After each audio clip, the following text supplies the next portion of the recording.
राम राम जी, जय श्री राम, हर हर महादेव। मैं बाबा रामदास और मेरे साथ जुड़ गए हैं भाई स्वामी व्यालोक जी, व्यालोक वाणी वाले। व्यालोक भाई राम राम। आपके सभी दर्शकों श्रोताओं और आपको प्रणाम। जय जय सिया राम। व्यालोक जी, पेटीकोट मीडिया में एक चर्चा चल रही है कि मोदी 2029 तक पूरा विपक्ष जो है उसको खा जाएगी। एक मिनट रुकिए, इन नमवा सब कहां से लाते हैं? गोदी मीडिया का उल्टा आपने पेटीकोट मीडिया निकाल दिया। चलिए आगे बढ़े। पेटीकोट भाई साहब, मैं भी मीडिया से ही हूँ, मैं भी पत्रकार हूँ। आप लोग तो गजब किए हुए हैं। साला कोई गोदी मीडिया कह दे रहा है। अब आपने पेटीकोट मीडिया की व्याख्या अगर पूछ ली तो पेटीकोट मीडिया की व्याख्या में तो 10 मिनट तो इसी में निकल जाएगा। चलिए ठीक है। अंग विशेष के बालों में जो कृमि, जो छोटे छोटे जीव पलते हैं बालों में, उसको उत्तर प्रदेश और बिहार में भोजपुरी में उन बालों का चिल्लर कहा जाता है। अरे सारे फलनवा की चिल्लर, चीलर कहा जाता है। चिल्लर पिस्सू, पिस्सू भी कह देते हैं। है फलाने पिस्सू। तो सर वो पेटीकोट में ही वास करते हैं ना, वो हमेशा अंधेरे में ही। एक उनको जो एनवायरनमेंट चाहिए होता है वो पेटीकोट में ही मिलता है। अब ज्यादा व्याख्या न करें, आगे बढ़े। तो वो वाला मीडिया जो है, तो वो मीडिया कह रहा है कि मोदी ने पूरा लोकतंत्र खतरे में है और मोदी ने पूरा विपक्ष को जो है वो खा लिया है। अभी लेटेस्ट ममता बनर्जी को खाया है। तो ठीक है, आप सहमत हैं कि मोदी ने विपक्ष को खाया है या विपक्ष ने खुद को खाया है? पहला सवाल। और दूसरा, यही सवाल है ना? क्या सचमुच, सर मेरा दूसरा सवाल, क्या सचमुच अगर सारा विपक्ष खत्म हो जाता है तो सब मर जाएंगे, त्रिपाठी तो बच जाएगा, राहुल गांधी तो बच बच करेगा, तो फिर तो 1 to 1 लड़ाई हो जाएगी। ये भाजपा के लिए अच्छी स्थिति नहीं है। भाजपा हमेशा वहां बेहतर परफॉर्म करती है जहां मल्टीपोलर कॉन्टेस्ट होता है। नहीं, किसने कहा? हाँ, वहां ज्यादा अच्छा परफॉर्म करती है। क्यों? गुजरात में मल्टीपोलर है, मध्य प्रदेश में मल्टीपोलर है, नहीं, राजस्थान में मल्टीपोलर है। पर उन राज्यों में कांग्रेस अभी बाकायदे जिंदा है, लड़ाई में रहती है साहब। वही मैं कह रहा हूँ। हाँ, मैं वही कह रहा हूँ कि अनंत सिंह के शब्दों में हम ये सब मनबे नहीं करते हैं। अच्छा जी। पहली बात कि मोदी जीवा जो है वो अगर विपक्ष को खाता तो राहुल विंची अभी जेल में होता, जेल खटता रहता है। मैं बिहार में हूं बैठा हुआ, अभी 4 दिन से यहाँ एक अलग नाटक चल रहा है। चारा चोर ने अपनी सुरक्षा लौटा दी। चारा चोर की निरक्षर पत्नी ने, जिसको बिहार पर 7 साल तक मुख्यमंत्री के तौर पर सौंपा गया, उसने कर दिया। और 7वीं या 8वीं फेल, इसमें थोड़ा संघर्ष है कि लालू प्रसाद का जो बेटा है, जो उप मुख्यमंत्री तेजस्वी यादव है, वो 7वीं फेल है कि 8वीं फेल, इसमें थोड़ा कंफ्यूजन है। जैसे कंफ्यूजन इसमें भी है कि उसका बड़ा बेटा कौन है, छोटा बेटा कौन है, क्योंकि हलफनामे में जो छोटा था वो बड़ा बना गया और जो बड़ा था वो छोटा बन गया। तो इस तरह की चीजें हमारे देश में होती रहती हैं। सवाल ये है कि अगर मोदी विपक्ष को खा जाते तो आज कर्नाटक में इनकी सरकार क्यों होती, केरल में क्यों होती? अच्छा, 12 साल में मोदी जी वह कितनी बार 356 लगाए हैं? ये भी सोचने वाली बात है ना। और 12 साल में इंदिरा गांधी ने कितना लगाया था? 12 साल से कम ही समय रही थी ना। 12 साल तो उनके अब्बा हुजूर रहे थे, नेहरू जी। तो नेहरू ने कितनी बार 356 का प्रयोग किया? नेहरू ने इस देश में पहली बार जो विपक्ष की लोकतांत्रिक सरकार बनी थी, उसको किसने गिराया? उसको किसने बर्खास्त किया? नंबूदरी-पाद की सरकार को मोदी जी ने।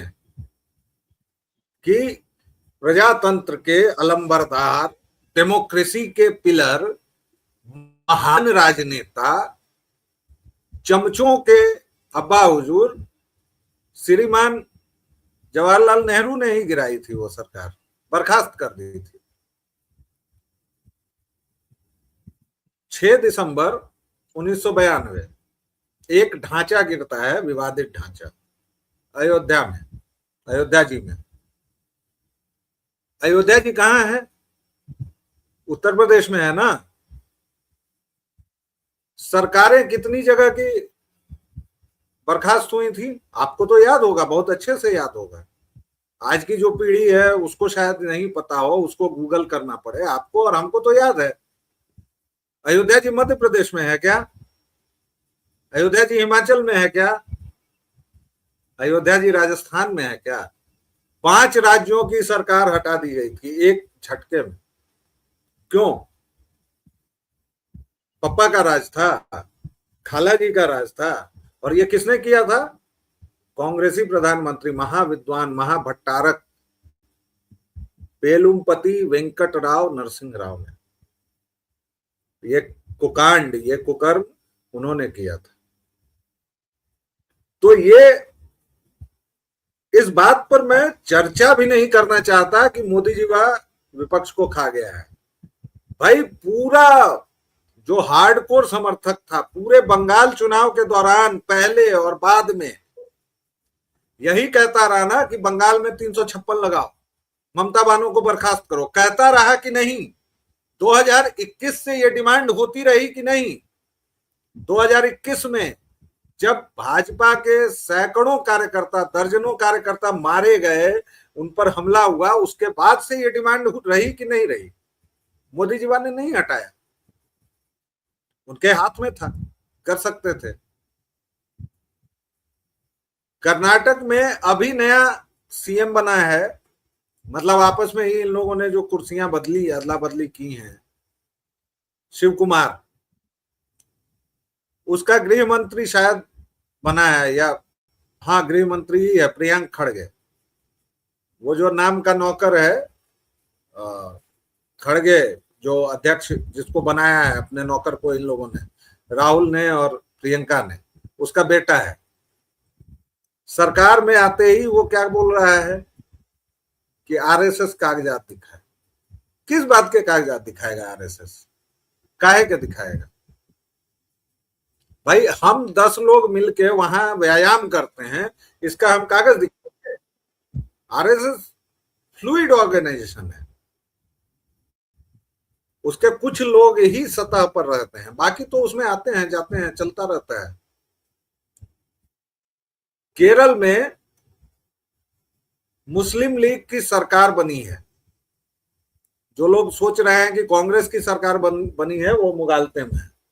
मुस्लिम लीग की सरकार बनी और मुस्लिम लीग ने तय किया कि कौन मुख्यमंत्री बनेगा। मोदी जी ने वहां क्या कर लिया? तमिलनाडु में क्या कर लिया? कर्नाटक में क्या कर लिया? हिमाचल प्रदेश में क्या कर लिया? पंजाब में क्या कर लिया? अभी भी भाई 76-77% ही देश पर कब्जा है ना एनडीए का। बाकी 30% पर क्या कर लिया मोदी जी ने?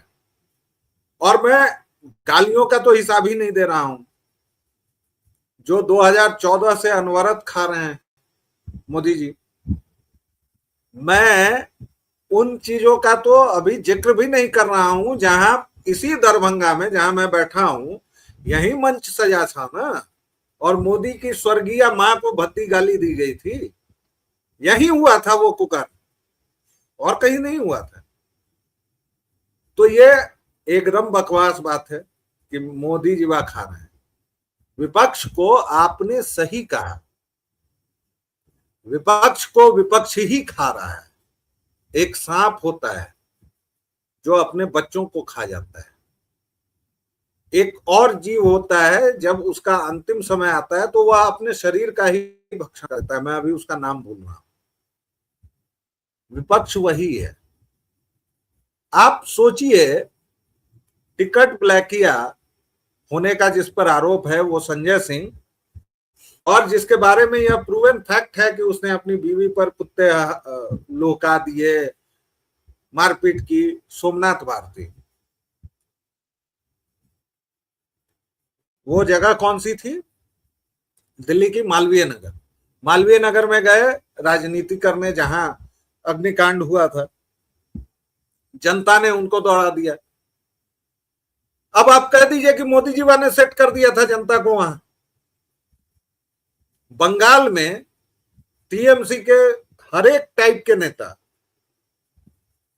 पार्षद हो, विधायक हो, सांसद हो, अभिषेक बनर्जी हो, ममता बनर्जी हो, एयरपोर्ट हो, एयरक्राफ्ट के अंदर हो, महुआ मोइत्रा, एयरपोर्ट कल्याण बनर्जी, जनता थू थू कर रही है। हर एक जगह इनका प्रोग्राम देख के मोदी जी वह आदमी भेज दे रहा है कि इनके कुकर्म है। सोमनाथ भारती को जनता कैसे ये मान लेगी कि ये अच्छा आदमी है? और बंगाल की जनता ने राह दिखा दी है। प्रॉब्लम ये है, जनता के मुंह में खून लग गया है। जी, दूसरे सवाल मुझे पर एक बात बताइए, क्या ये जनता जनता का भी अपना अपना कैरेक्टर होता है क्या? कुकर्म तो लालू परिवार के भी कम नहीं थे, पर मैंने आज तक कभी बिहार में नहीं देखा कि जनता ने इस तरह लालू परिवार के किसी सदस्य को के प्रति ऐसी नफरत शो की हो, दौड़ाया हो, चोर चोर बोला हो, मारने दौड़ाए हो, अंडे बरसाए हो। कभी आज तक बिहार में नहीं देखने को मिला, यूपी में देखने को नहीं मिला, बंगाल में ही ऐसा क्यों हुआ? एक तो बंगाल की जनता का चरित्र अलग है, मानना पड़ेगा। दूसरे, सुरक्षा के घेरे में हमेशा ये लोग रहते हैं। और तीसरे, एक बार भटक खुलने की बात है साहब, वही मैंने कहा, बंगाल ने भटक खोल दी है। अब आपको लगता है कि यूपी बिहार में ये लोग बचेंगे?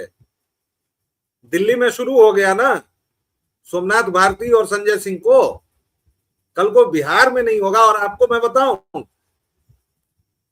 भारतीय जनता पार्टी है ना साझीदार, और भारतीय जनता पार्टी के प्रदेश अध्यक्ष कौन है? संजय सरावगी, हमारे यहाँ के विधायक हैं, 6ठी बार जीते हैं। और पिछले 2 दिनों से उनकी जो लानत मलामत हो रही है सोशल मीडिया पर, वो देखने लायक है। और वो इसके योग्य हैं, क्योंकि दरभंगा आपने भी देखा है, सुअरबाड़ा है। उस सुअरबाड़े में एक जगह बिना किसी बारिश के, बिना किसी इसके, घुटनों तक पानी है। जनता फोटो खींच खींच के सरावगी को टैग कर करके उसके चमचे वगैरह बता रहे हैं कि ये बना, हाउ बना, ऐसे बना। लेकिन दरभंगा की हकीकत तो दरभंगा की है। और ये बीजेपी के नेताओं के साथ भी हो रहा है। और ऐसा नहीं है, बिहार में दौड़ाया था इलेक्शन के दौरान, याद कीजिए, लालू परिवार तक नहीं पहुंची आंच, लेकिन नेताओं को दौड़ाया गया था। उसमें आरजेडी के भी नेता थे, जेडीयू वाले भी थे और भाजपा वाले भी थे, तीनों को दौड़ाया था जनता ने। और जनता अब हिसाब मांगेगी, और जनता की भटक खुल गई है। तो इसलिए ये बकवास बात है कि विपक्ष को खा रहे हैं या विपक्ष को दौड़ा रहे हैं मोदी जी वहां। दूसरा सवाल आपका क्या था कि अगर इस तरह से चलता रहा तो आखिर में त्रिपाठी बचेगा? त्रिपाठी नहीं बचेगा, राहुल विंची नहीं बचने वाले हैं। और दूसरी बात, बहुत लोग कहते हैं, आपने भी कहा कि आग के लिए पानी का डर है, पानी के लिए आग का डर। काहे भाई? कौन, किस पॉलिटिकल साइंस की किताब में लिखा हुआ है कि विपक्ष बहुत जरूरी है? और किसने ये निर्देश दिया है कि विपक्ष, एक सशक्त मजबूत विपक्ष बहुत जरूरी है? क्यों जरूरी है? अगर सत्ताधारी दल काम कर रहा है, मैंने ये नहीं कहा, ना, आप मेरा आशय गलत समझ गए। मैंने ये नहीं कहा कि लोकतंत्र के लिए सशक्त विपक्ष बहुत जरूरी है। मैंने ये कहा था, यदि वोट का विभाजन नहीं होगा, अगर 1 to 1 होगा, तो एंटी बीजेपी की सारा वोट एक जगह चला जाएगा। परंतु ये अगर भाजपा के सामने 2-3 पार्टियां हो, तो वो 2-3 पार्टियों का वोट जब विभाजित होता है तो भाजपा को फायदा होता है। हरियाणा में भी यही स्थिति है। जैसे कि मैं बोलता हूं कि जब अकेले कांग्रेस के साथ फाइट होती है तो सारा एंटी बीजेपी वोट जब कांग्रेस में चला जाता है तो कांग्रेस लड़ाई में आ जाती है। वही वोट यदि चौटाला अगर आधा बांट लेते हैं, जाट वोट, तो कांग्रेस का सफाया हो जाता है। मेरा ये कहने का आशय था। जैसे उत्तर प्रदेश में मायावती, उत्तर प्रदेश में मायावती का 15 से 18% वोट लेना बहुत जरूरी है, अन्यथा उसका फायदा अखिलेश को होता है। इसलिए अखिलेश को कमजोर करने के लिए मायावती का होना बहुत जरूरी है, मेरा यह आशय है। आप जी, आपका ये आशय था, उस पर मैं आऊंगा।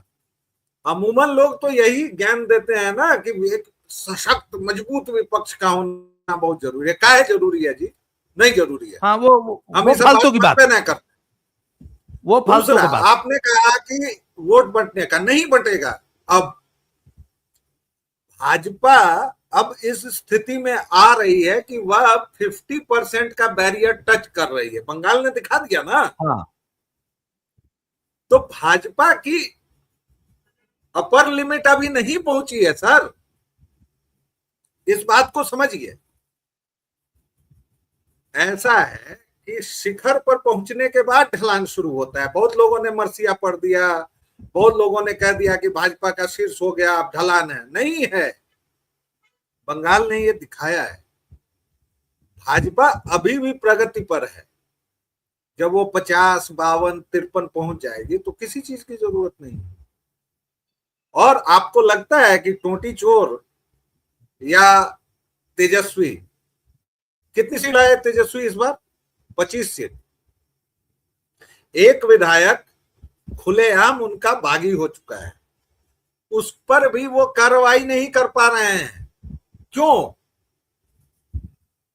उसको हटाएंगे तो नेता प्रतिपक्ष का पद चला जाएगा। ऐसी हालत है। और आपको लगता है कि टोटी चोर को उत्तर प्रदेश के लोग वही 24 वाली गलती दोहराएंगे क्या? मुझे तो नहीं लगता है। मुझे तो नहीं लगता कि अभी योगी आदित्यनाथ को कोई भी, टोटी चोर को छोड़िए, पूरी ताकत पूरा विपक्ष लगा ले उत्तर प्रदेश में, मुझे तो नहीं लगता है कि योगी आदित्यनाथ का कोई विकल्प ये लोग तैयार कर पाएंगे। तो इसलिए ये त्रिकोणीय, चतुष्कोणीय, पंचकोणीय, ये सब जो मुकाबले की बात है, ये सब बेकार बात है। और उत्तर प्रदेश में चूंकि अभी वो इलेक्शन होने वाला है, देखिए कुल मिलाकर मैं अभी भी मानता हूं कि 1-2 किले हैं जहां पर भाजपा को सोचने की, चिंता करने की जरूरत है। एक है तमिलनाडु और एक केरल।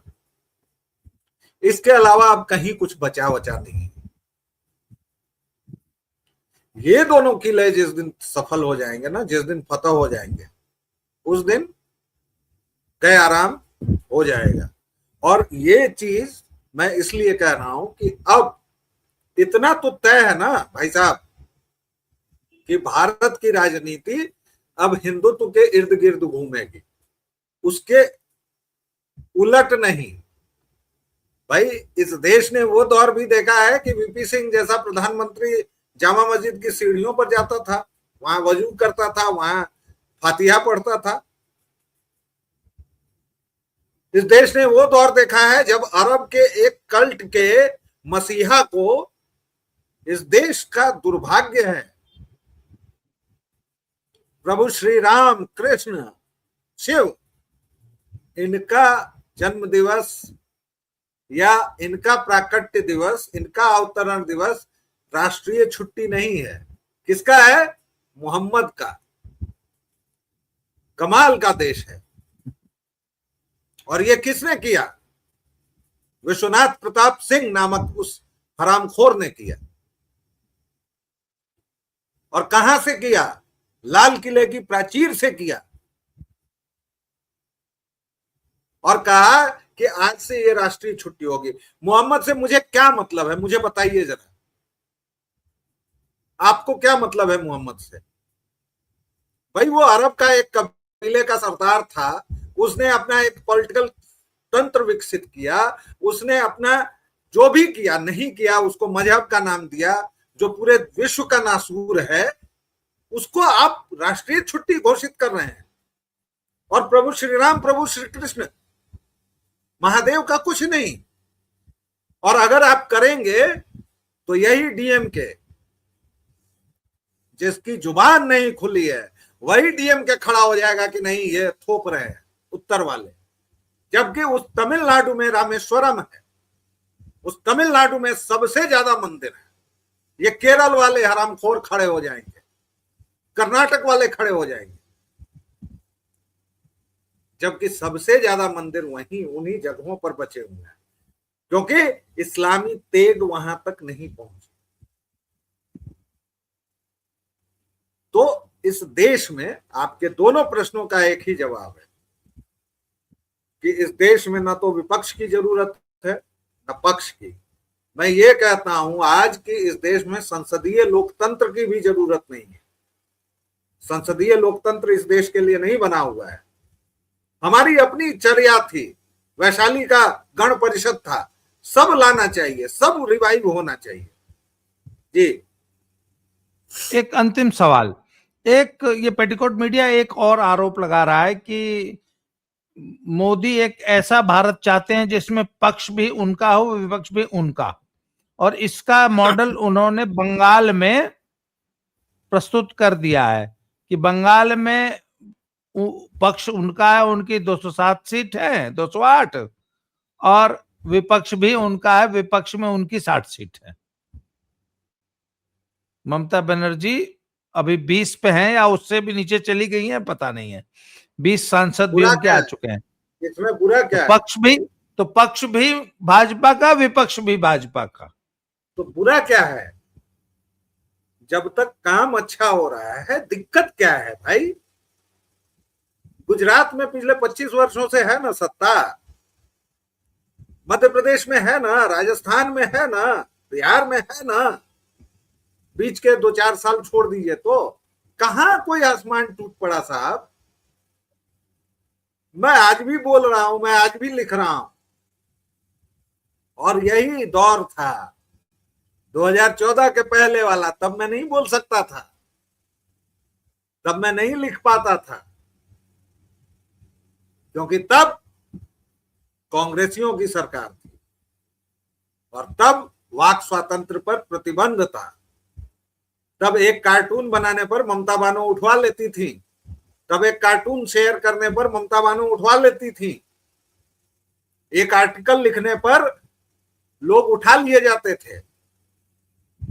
खैर नहीं, ये मैं आपकी दर्शकों की जानकारी के लिए बता दूं, आपको भी बता दूं कि ये एक तमिलनाडु में लेटेस्ट एक डेवलपमेंट हुई है, जहां पे एक यूट्यूबर को वो जो नया वाला फिल्म एक्टर चीफ मिनिस्टर बना है, उससे सिर्फ सवाल पूछने के लिए यूट्यूब पे एक वीडियो बनाया उसने, और उनसे कुछ अप्रिय सवाल पूछ लिए अपने वीडियो में, उसको आज उठा लिया गया है।